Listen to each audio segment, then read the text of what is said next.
Sumainyo ang Panginoon. At sumaiyo rin. Ang mabuting balita ng Panginoon ayon kay San Lucas. Papuri sa iyo, Panginoon. Noong panahong iyon, bumalik na tuwang-tuwa ang 72. Panginoon, sabi nila, kahit po ang mga demonyo ay sumusunod kapag inutusan namin sa ngalan ninyo. Sumagot si Jesus, nakita ko ang pagkahulog ni Satanas mula sa langit, parang kidlat. Binigyan ko kayo ng kapangyarihang tumapak sa mga ahas at mga alakdan at yumurak sa kapangyarihan ng kaaway. Walang makapipinsala sa inyo. Gayunman, magalak kayo, hindi dahil sa suko sa inyo ang masasamang espiritu, kundi dahil sa nakatala sa langit ang pangalan ninyo. Nang oras ding iyon, si Jesus ay napuspos ng galak ng Espiritu Santo at sinabi niya, pinasasalamatan kita, Ama, Panginoon ng langit at lupa, sapagkat inilihim mo sa marurunong at pantas ang mga bagay na ito at inihayag mo sa mga taong ang kaloob ay tulad ng sa bata. Oo, Ama, sapagkat gayon ang ikinalulugod mo. Ibinigay sa akin ng aking Ama ang lahat ng bagay. Walang nakakakilala sa anak, kundi ang Ama, at walang nakakakilala sa Ama, kundi ang anak, at yaong marapating pagpahayagan ng anak.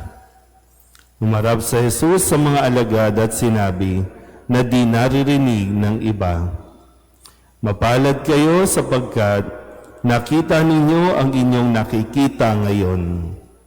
Sinasabi ko sa inyo, maraming propeta at mga hari ang nagnasang makakita ng inyong nakikita, ngunit hindi nila nakita. Hinangad din nilang mapakinggan ang inyong naririnig, ngunit hindi nila napakinggan. Ang mabuting balita ng Panginoon. Pinupuri ka namin, Panginoong Hesukristo. Isang magandang umaga po sa inyong lahat.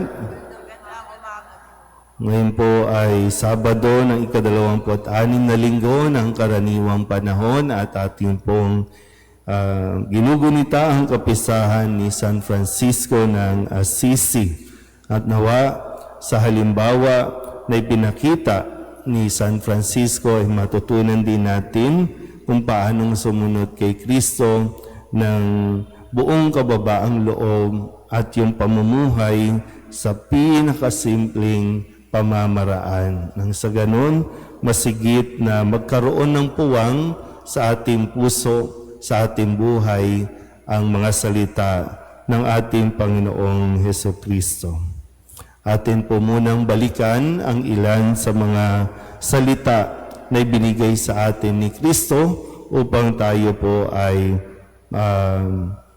magkaroon ng inspirasyon na magsumikap na makarating sa langit.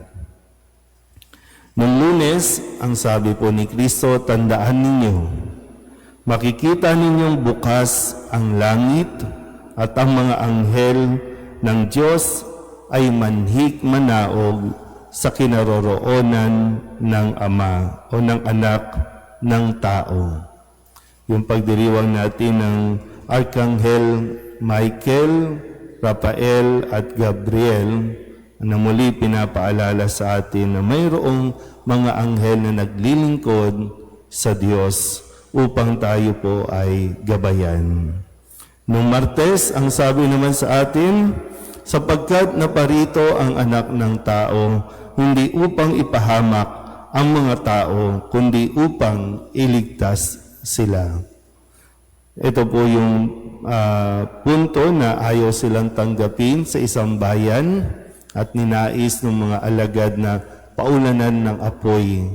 Pero hindi sila pinahintulutan ni Kristo at yun nga ang sinabi na hindi nais si Kristong mapahamak, maging ang mga taong ayaw siyang kilalanin.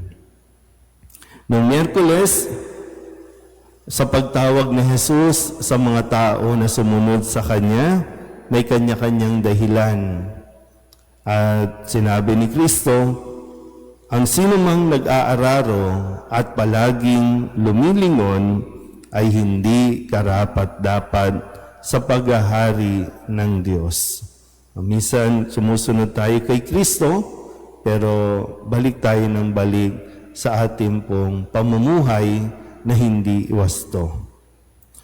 Noong Huwebes, pinaalala sa atin sino ba ang pinakadakila. Sa mga naghahangad na kilalanin silang pinakadakila, ang sabi lang sa atin ay ingatan ninyo na huwag mapahamak o hamakin ang isa sa maliliit na ito. O sino man ang gusto maging dakila, gumaya siya sa isang bata.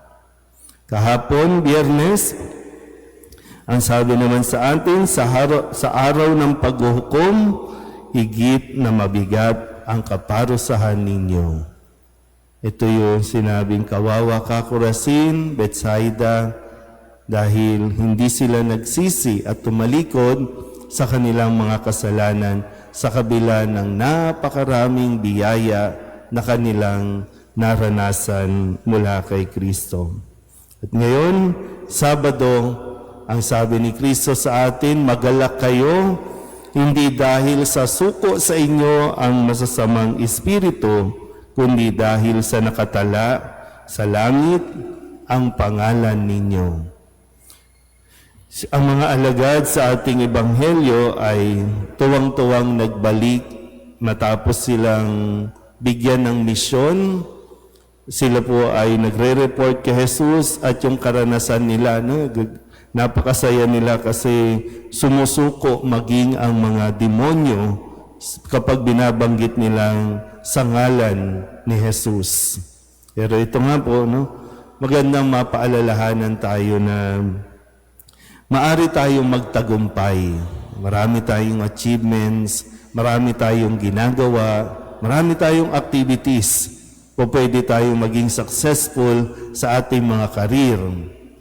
Pero hindi lahat yan ay nagiging daan para tayo o hindi nagbibigay ng kasiguraduhan para tayo makarating sa langit.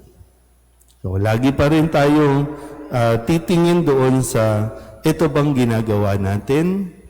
Ito bang mga tagumpay natin magdadala sa atin sa langit? Kasi baka maraming tayong naririnig ng mga gawain, maraming tao ang magagaling. Maraming tao ang kinikilala ng lipunan dahil sa kanilang husay, pero marami din ang hindi kumikilala sa Diyos. Marami din ang ayaw ng magpasakop sa Diyos. Kaya muli, ang sinasabi ni Kristo, ang higit ninyong ikasaya, ang higit ninyong ikatuwa ay yung malaman ninyo na ang inyong mga pangalan ay nakatala doon sa langit. Yun sana yung pagsumikapan natin. Kagaya ng nasabi ko, si San Francisco ng Assisi, nang makilala niya si Kristo, iniwan niya na ang lahat. Maging ang lifestyle o yung kanyang pamumuhay na makamundo, iniwan niya. Maging ang kayamanan niya na dapat ipapamana sa kanya, iniwan niya para lamang mapasa Diyos siya. At yun nga ang nangyari. Kaya nawa, tayo din po, isipin na natin kung tayo ba sa kabila ng ating mga ginagawa, tayo ba ay mapapasok din sa langit. Amen.